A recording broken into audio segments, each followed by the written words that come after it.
Yang mendadak Jokower ini akan kemana saat Pak Jokowi lengser? Gembar-gembornya adalah persatuan, tapi kok malah memecah kebersamaan? Terus tiba-tiba sekarang muncul dan mendadak jauh lebih Jokowi dari Jokowi. Semua berada di bawah kendali kekuasaan.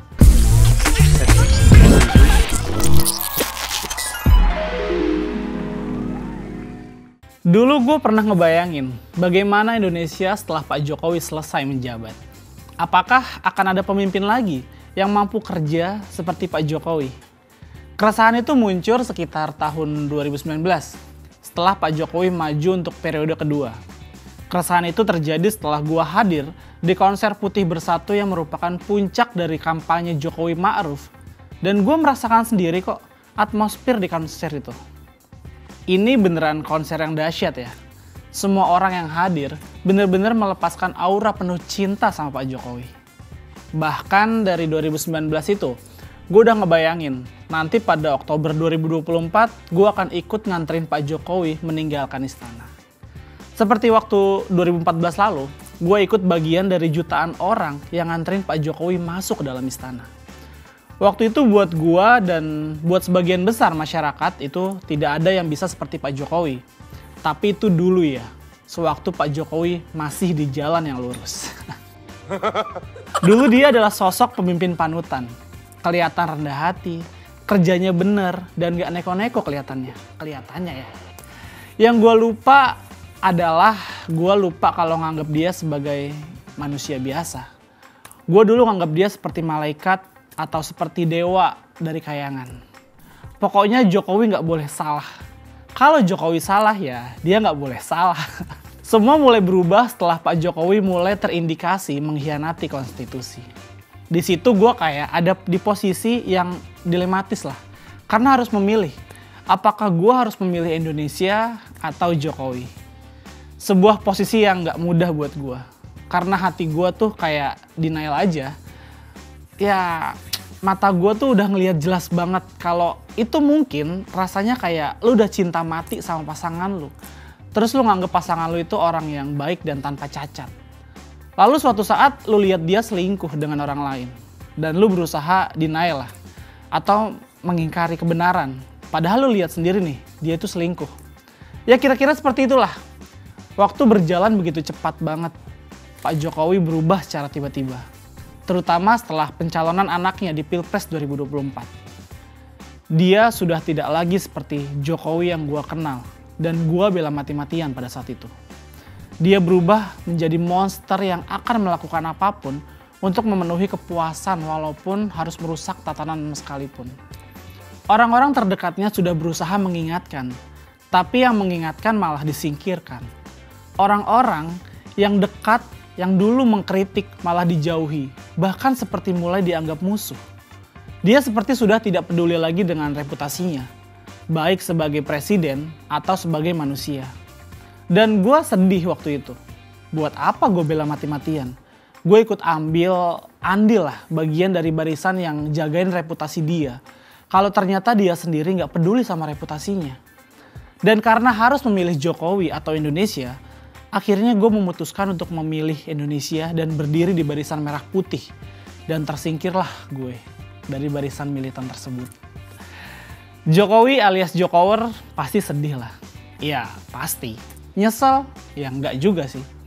Gua nggak pernah menyesal dengan pilihan gua. Walaupun mungkin jalan gua yang gua hadapin ini bakal lebih terjal dan berliku. Tapi itu resiko lah, menjadi pejuang bukan?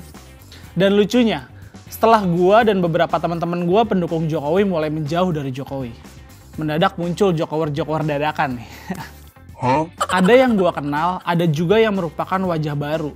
Tapi yang gue tahu sebagian besar dari mereka, dulu mereka nggak pernah muncul waktu Pak Jokowi digebukin habis-habisan sama kelompok sebelah. Dulu mereka nggak pernah muncul waktu Pak Jokowi mau ditekan sama oposisi. Dan dulu mereka nggak pernah muncul waktu Pak Jokowi di demo habis-habisan soal Omnibus Law. Nah, lu bayangin aja, bertarung belain mati-matian Pak Jokowi nih di akar rumput nggak pernah. Statement keras belain Pak Jokowi aja nggak pernah. Jokowi diserang kadrun, mereka ngumpet.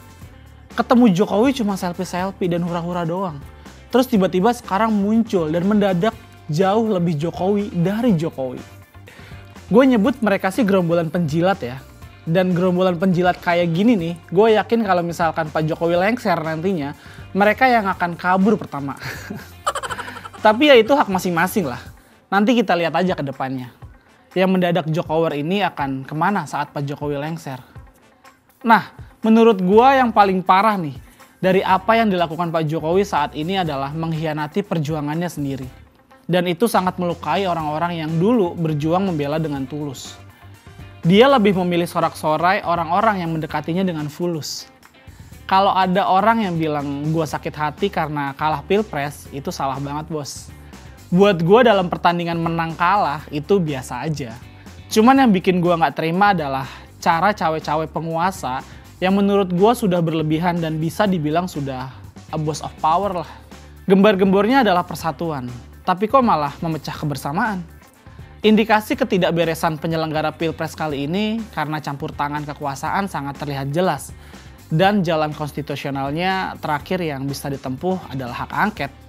Karena mau MK pun percuma, ada pamannya bos. Mau ke KPU, Bawaslu, atau penegak hukum, semua berada di bawah kendali kekuasaan. Udah nggak ada jalan lain yang dirasa bisa adil selain hak angket ini. Jadi gue sangat mendukung hak angket ini. Walaupun upaya-upaya pengebosan mulai terlihat sih. Pak Jokowi terkesan agak ketakutan dengan bergulirnya hak angket ini. Yang kemungkinan besar akan merubah peta pilpres. Karena yang gue denger nih, hak angket ini bisa bikin paslon tertentu jika terbukti melakukan kecurangan yang TSM alias terstruktur lah. Sistematis dan masif. Didiskualifikasi dari pertandingan.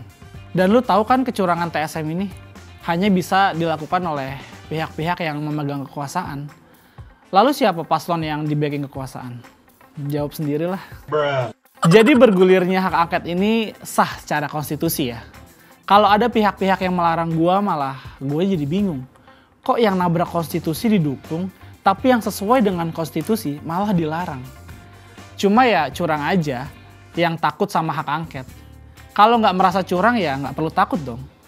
Tapi prediksi gue nih, hak angket ini akan dijegal mati-matian karena berpotensi membuat perjalanan politik Jokowi game over alias selesai. Dan kalau itu beneran terjadi, gue mau lihat dari orang-orang yang sekarang dikelilingnya Pak Jokowi nih, siapa sih yang pertama kali bakal meninggalkan Pak Jokowi? Hak angket ini juga akan menjadi ujian integritas bagi partai-partai politik yang selama ini ngaku-ngaku selalu berjuang untuk rakyat. Menarik ditunggu dinamika apa yang akan terjadi di depan. Sekian dulu dari gue Iwan Chan, sampai jumpa di Cantok berikutnya. Bye!